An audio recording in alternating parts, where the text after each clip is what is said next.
let's take a look at the sample number 2. So, let's take a read of this. A client struggles with delegating tasks at work to other team members during the last session. The client shared that an important project they are leading is falling behind schedule. The coach supported the client in identifying strategies to delegate tasks to other team members. At the next session, the client reports back and shares, "In the end, I decided to complete all the tasks myself. That was the only way to get them done on time." The coach feels disappointed that the client did not follow through on their plans to delegate. What should the coach do? Okay, so we go back to the same strategy. What is the potential competency that this is testing us in? He embodies a coaching mindset, because I see the word that a coach with disappointment. Mm-hmm. Yep. Okay. So this is definitely a coaching mindset, right? Because of this sense, the coach is feeling disappointed. Okay. Now let's take a look at the options for us. Okay. What's the worst or what's the best?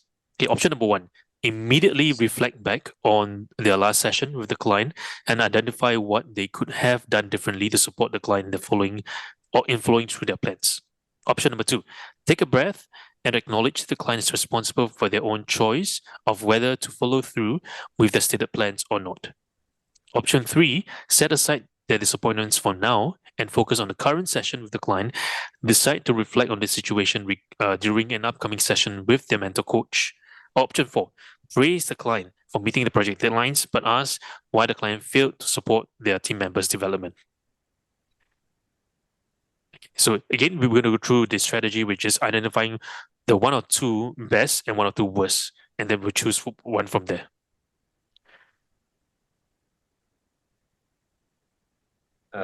Answer 3 is definitely one of the good answers, because you answer 3, set aside. Okay, number 3. Okay. Yeah, that's definitely a good answer, because I put away my personal disappointment for now and I'm focused on the client. And reflecting later with the mentor coach also seems to be a good thing, right? Mm-hmm. But that's definitely one of the good answers. Okay, so that sounds like one of the good answers. Any others that you feel that could be also good? And the last one is also for me a good answer. Okay, so it seems like this too is a good answer for you. So, yeah. What would you choose? How would you go about choosing them?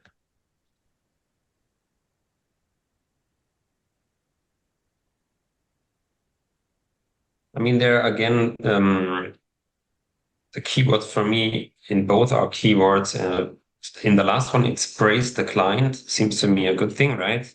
But I think answer 3, I would choose the best, set aside. So the best one is to set aside the disappointment because of the word set aside. Okay, so this could be a very good option because of this phrase. Let's take a look. The best answer that ICF given was take a breath and acknowledge the client's responsible for their own choice. So something is interesting here. Take a breath, acknowledge the client is responsible for their own choice, whether to follow through with their stated plans or not. Now, why do you feel, when you look at this as the choice that ICF has highlighted, what is the immediate thought that you have? I mean, there is the acknowledge, right? Is probably the keywords here. Yeah, acknowledge that the client is responsible. So the keyword here is acknowledge the client is responsible for their own choice. So if we look at this part here, why is that so? Let's look at the competency. Okay, so competency number 2, coaching mindset. Okay, these are the few key things here. Develops an ongoing reflective practice, develops and maintains one's use awareness, being aware of what's the influence on context and self. But there's something else as well in competency number 2. Can you recall what was something special about competency number 2? I mean, it's the acknowledgement that the clients are responsible for themselves, right? Yes. And I, whereas, I guess there's written a sentence like that. yep, and that is found. There Yeah. we go. Yeah. Yeah, so it's Mm. exactly the same sentence here. Acknowledges that Mm. the clients are responsible for their own choice. So you notice that that's why it's important to read through this and know what are some of the key phrases that ICF tends to use as the best option. So although the options that you've chosen are quite good options, but the best one would always be referring back to the competency. All right. So recognizing clients are responsible for the choice because that's part of the competency, sub-competency one, competency 2.1. Okay. Now, let's take a look at what's the potential worst action. So the worst action would be the inverse of that. What do you think is the worst option? Okay, so it's either the first or the last one. Okay, so the first one has this word called immediately reflect back.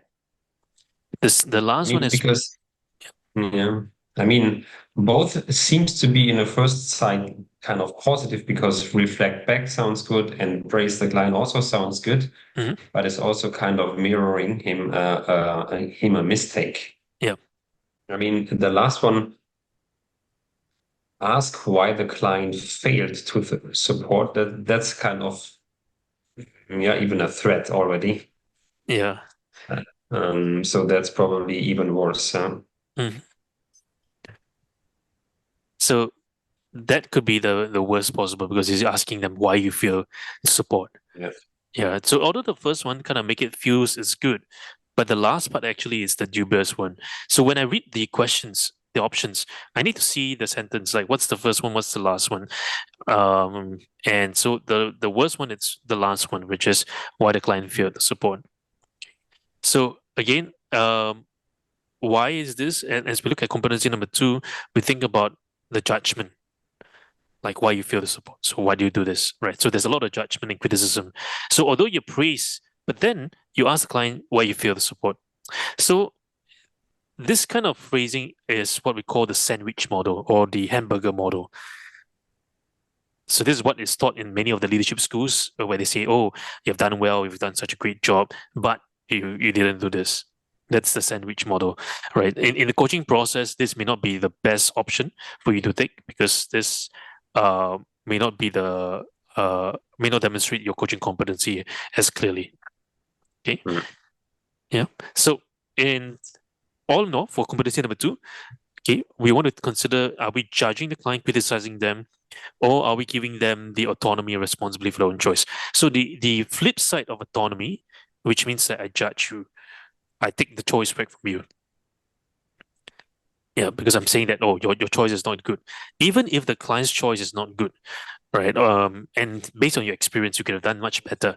We have to let them make the choice. So you think about it from the perspective of if today you have children and they are trying to buy a gift, you ask them, hey, what present would you like to buy? You can choose anyone. And you notice them choosing a particular toy that based on facts, evidence, experience, that is not as good as option number B or option number two, but yet your child like option number one. So I could say, hey, that's a lousy choice. She's so ugly. That the color of the toy is lousy, it's very plasticky. You should choose this one. This is much better. That is judgment. Now, some parents do that because they feel that they don't want the child to waste money. But sometimes the process of allowing the child to just take autonomy and responsibility for their choice is important. So I said, hey, okay, are you sure, what are your thoughts about this? Do you want to take this? Are you okay for it to be like this? All right. So if the child takes the choice and at the end they realize it's not the best choice among the two, and then it's allowing them to just say, okay, I got to enjoy what I have, being able to accept that. So that's even in parenting coaching, we're helping the child also to realize the autonomy of choice and taking the responsibility for the choice. So the two keywords here for competency number two, it's autonomy and responsibility for choice. The flip side is judgment and criticizing based on my experience and my expertise. So from the leadership standpoint, it's very easy for me to say, oh, you should have done this, you should have done that. But because I have the experience, I have the hindsight, so I can say that right, if today I were to reverse time 20 years ago when I just started my career, I may not have that knowledge and awareness. So I need to have that. All right. So competency 2 is based on this.